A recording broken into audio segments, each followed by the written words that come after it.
Halo kawan Visto, apa kabar? Kembali lagi bersama saya, Cheryl Tanuwijaya, dari tim riset investasiku. Nah, di kesempatan kali ini, kita akan membedah suatu emiten dalam acara program baru kita yang bernama Equity Review, ya. Dimana acara ini rutin, kita akan membahas suatu emiten setiap minggu rutin gitu ya teman-teman. Nah, untuk equity review yang perdana kali ini, kita akan review emiten Unilever ya. Nah, teman-teman pasti sudah kenal ya sama emiten Unilever. Bahkan dalam keseharian hidup kita sehari-hari, pasti kita salah satu pengguna produk Unilever. Dan Unilever ini juga merupakan salah satu anggota indeks LQ45 ya. Nah, oke teman-teman, kita mulai ya review bagaimana sih kinerjanya saham Unilever dalam beberapa waktu ini. Oke, sebelumnya kita kenalan dulu ya lebih lanjut sama saham Unilever ya. Jadi Unilever ini ternyata sudah mature ya perusahaannya, sudah berdiri 89 tahun lamanya di Indonesia.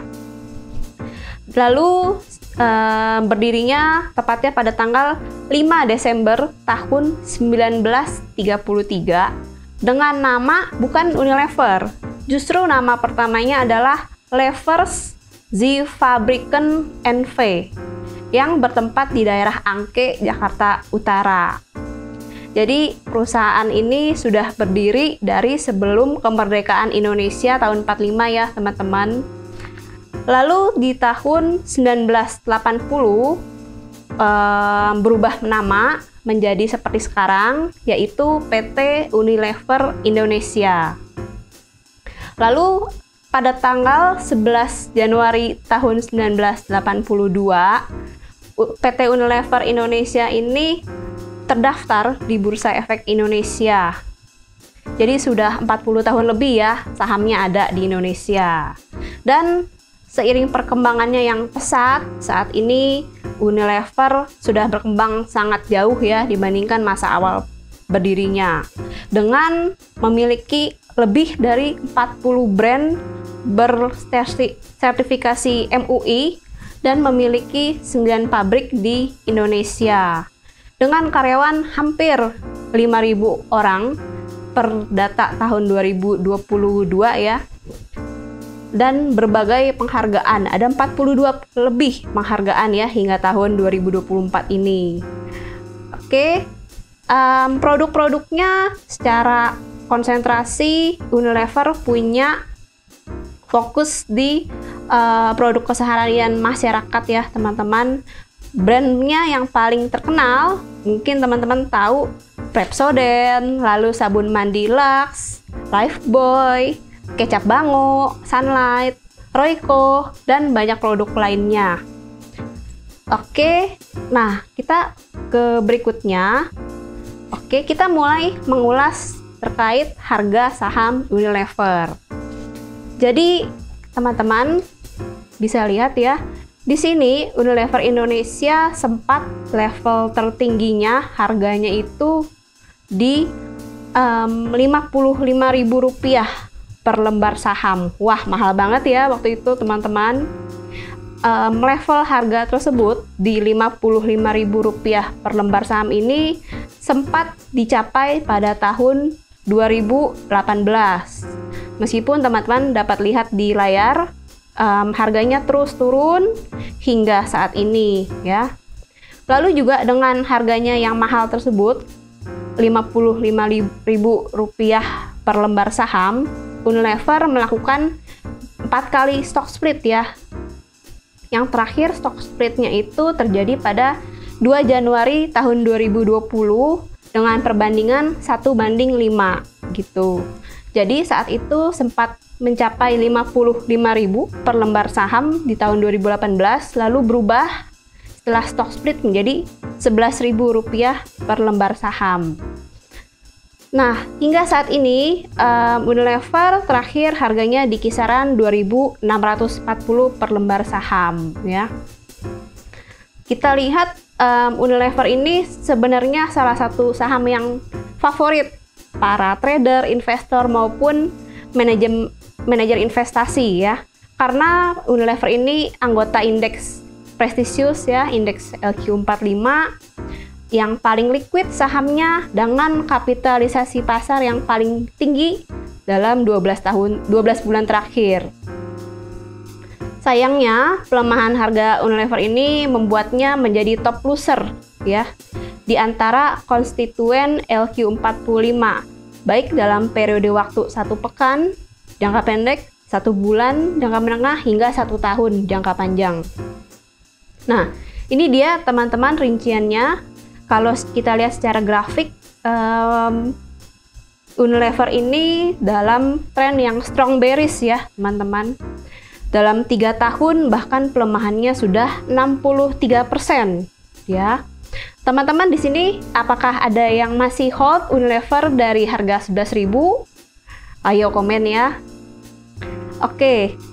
Nah, teman-teman kita mau beralih ke sisi profitabilitasnya Unilever. Di tahun 2023 kemarin, baik top line maupun bottom line Unilever ini mengalami penurunan ya. Jadi kita lihat domestic sales growth-nya ini juga turun 5,2% ya. Lalu ini ada UPG turun 1,1%. UPG ini merupakan pertumbuhan harga pokok ya. Jadi secara harga turun, lalu secara volume ini UVG, secara volume penjualan ini juga turun 4,1% gitu. Lalu kalau penjualan termasuk ekspor, ini juga turun totalnya jadi 6,3% penurunannya gitu. Kita beralih ke margin kotor, gross margin. Nah, di sisi gross margin ini ada peningkatan ya teman-teman, meningkat 49,7% ya secara year on year. Ini didukung oleh penurunan harga komoditas, lalu efisiensi yang dilakukan sama Unilever dalam hal biaya pabrik, distribusi, dan logistik ya, sehingga membuahkan hasil yang positif dalam posisi gross margin yang lebih baik. Kita beralih ke profit paling kanan. Di tahun 2023 laba kotornya Unilever ini naik 16,1%. Jadi kalau sebelum dipotong pajak sebenarnya labanya nih masih naik nih teman-teman. Tapi kalau kita lihat laba bersihnya, net profitnya, ini hanya sebesar 4,8 triliun rupiah di full year 2023. Ini artinya turun 10,5% secara year on year. Oke, berikutnya kita beralih lebih lanjut lagi teman-teman, kita lihat kinerja penjualannya selama 5 tahun terakhir. Jadi sejak tahun 2019 ke 2020, di masa pandemi justru penjualannya naik tipis nih teman-teman, menguat 0,11% secara year on year ya. Jadi ada kebutuhan dari produk-produk home care yang meningkat ya, produk-produk kebersihan saat terjadinya pandemi. Itu mendukung kinerja penjualan Unilever. Tapi dari sejak tahun 2020 ke 2023, kinerja penjualannya ini cenderung turun ya teman-teman. Kita lihat di periode terakhir 2023 ini turunnya 6,33% secara year on year. Lalu kita beralih ke laba bersih ya teman-teman. Laba bersih Unilever selama 5 tahun terakhir juga turun ya, konsisten turun. Meskipun di 2019 ke 2020 pendapatannya naik dari penjualan, namun laba bersihnya sudah menurun, konsisten turun sampai 2023 ya. Oke, berikutnya kita akan bahas apa nih penyebabnya kinerjanya menurun. Nah, kita lihat dari sisi pertumbuhan pasar ya, yaitu market growth. Oke. Jadi kami dapatkan datanya dari presentasi emiten Unilever ya pada periode 2023. Jadi kita lihat di tabel dari sisi pertumbuhan pasar secara umum, personal care ini tumbuh 3,3% ya secara value. Tapi Unilever tumbuhnya hanya 2,9%, berarti di bawah market growth. Secara volume, market growth memang turun 1,4%, tapi Unilever hanya turun 1%. Jadi dari volume, Unilever masih lebih unggul ya teman-teman. Dari sisi nutrisi, market growth tumbuh 1,8%, Unilever hanya tumbuh value-nya 1,3%. Dari sisi volume stagnan di 0%, tidak turun. Lagi-lagi secara volume Unilever unggul. Lalu secara home care, dari unit home care, Unilever justru turun signifikan ya teman-teman. Turun 2,9% dari market growth-nya yang masih positif 0,8%. Volumenya kali ini kalah dengan market growth. Lalu dari sisi beauty and well-being, market growth-nya signifikan di pasaran ini 5%. Justru Unilever paling lemah, paling dalam nih pelemahannya untuk beauty and well-being ya, di 3,1% pelemahan. Volumenya melemah paling dalam juga. Di tengah market growth yang melemah 0,3%, Unilever melemahnya bahkan sampai 6%. Ya. Lalu sentimen negatif di tahun 2023 lalu juga kemarin Unilever produknya terkena boykot ya teman-teman. Jadi akibat adanya hoax kalau Unilever ini mendukung perang di Timur Tengah, lalu terjadi boykot atau penolakan produk Unilever di negara-negara mayoritas Muslim. Ini terdampak signifikan pada penjualan Unilever. Di market share teman-teman bisa lihat yang kolom kanan. Ini secara value maupun secara volume turun ya. Kalau di full year 2022 secara volume sempat menaik ya di Oktober 2023 sebelum boykot di bulan November. Sehingga secara full year market share-nya di 2023 ini turun ke 30,7% dari 2022 yang di 31%. Oke, kita beralih ke sales breakdown, rincian lebih lanjut tentang penjualan. Bisa kita katakan mayoritas penjualan Unilever fokusnya ke domestik sebesar 97%. 3%-nya ekspor. Lalu kalau kita bedah lagi, dari sisi domestik ini penjualannya didominasi sama divisi Home and Personal Care. Lalu sisanya di sisi Food and Refreshment kurang lebih sepertiganya dari total penjualan di domestik. Nah, untuk kinerja 2023, baik dari sisi Home and Personal Care maupun Food and Refreshment, keduanya sama-sama melemah ya, teman-teman dapat lihat sendiri pelemahannya secara lebih rinci. Lalu divisi Home and Personal Care ini terbelah lagi menjadi divisi Beauty and Personal Care sama divisi Home Care. Pelemahannya lebih signifikan. Lalu kalau dari divisi Food and Refreshment, dari segmen Unilever Food Solution ini masih bisa bertumbuh 9,7%.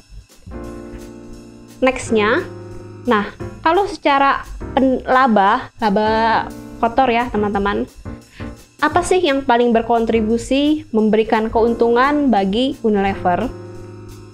Jadi 69% dari segmen Home and Personal Care ini mendominasi keuntungan kotor si Unilever ya teman-teman. Jadi Home and Personal Care ini produknya ada Vaseline, Citra, Rinso, Molto ya. Lalu untuk F&B labanya berkontribusi hanya 31%. Nah, kita lihat ini hal yang menarik nih teman-teman.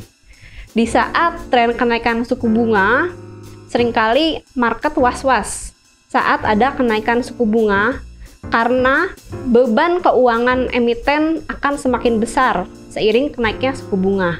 Menariknya, Unilever ini salah satu perusahaan yang tidak mempunyai hutang bank, gitu ya.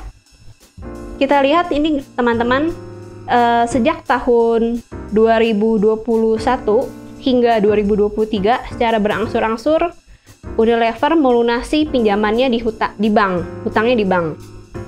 Ya. Jadi di 2023 Unilever berhasil lepas dari hutang bank, tidak memiliki hutang bank lagi. Ya, jadi Rp 0 rupiah hutang terhadap banknya.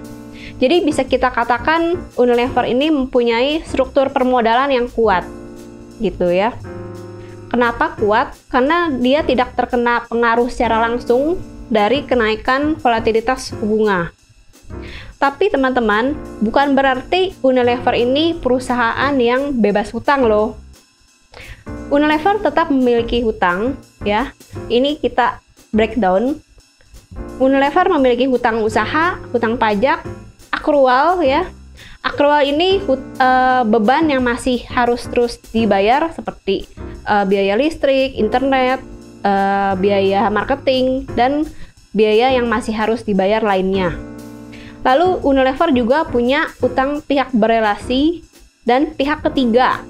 Nah, sayangnya hutang ini dalam bentuk US dollar dan euro. Jadi Unilever tidak sensitif sama suku bunga, tapi sensitif sama pelemahan nilai tukar rupiah terhadap US dollar dan euro. Lalu Unilever juga memiliki liabilitas imbalan kerja dan sewa. Nah, teman-teman, karena kinerja top dan bottom line Unilever konsisten menurun, sehingga earning per share-nya juga konsisten turun. Ya, kita lihat dari 2019 sampai 2023 ini konsisten turun. Tapi kalau dari sisi yield dividen ya, ini cenderung naik. Kenapa bisa begitu? Karena harga Unilever cenderung turun, sedangkan pendapatannya penurunannya tidak sebesar dari penurunan harga sahamnya. Seperti itu ya. Nah, terakhir teman-teman, untuk periode 2023 Unilever ini memiliki dividen yield di posisi 3,8%.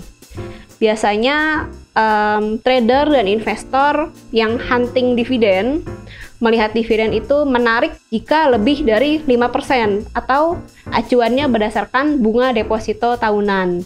Jadi dengan acuan tersebut bisa kita katakan dividen yield Unilever ini kurang besar ya. Oke.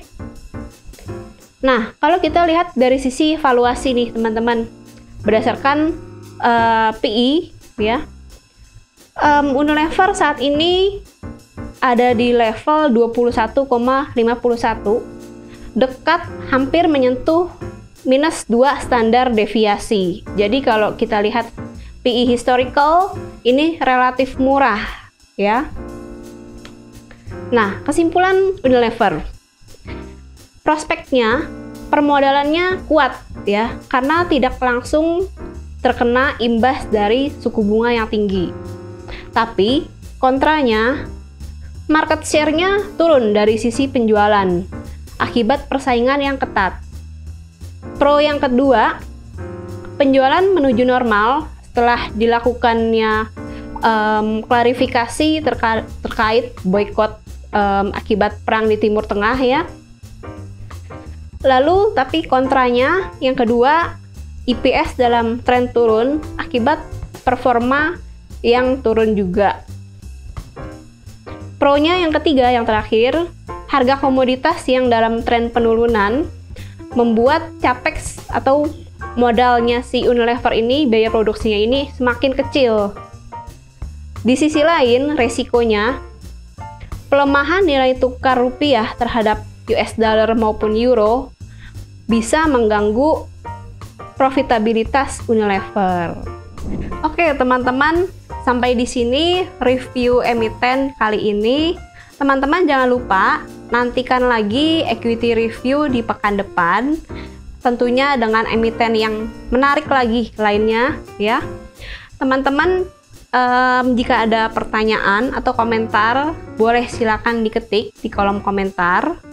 Dan juga teman-teman yang ingin beli saham, jangan lupa beli di aplikasi Investasiku, download di App Store maupun di Play Store. Lalu teman-teman juga jangan lupa aktifkan notifikasi di YouTube supaya teman-teman dapat informasi setiap kali kita upload video. Oke teman-teman, terima kasih untuk kebersamaannya. See you next episode.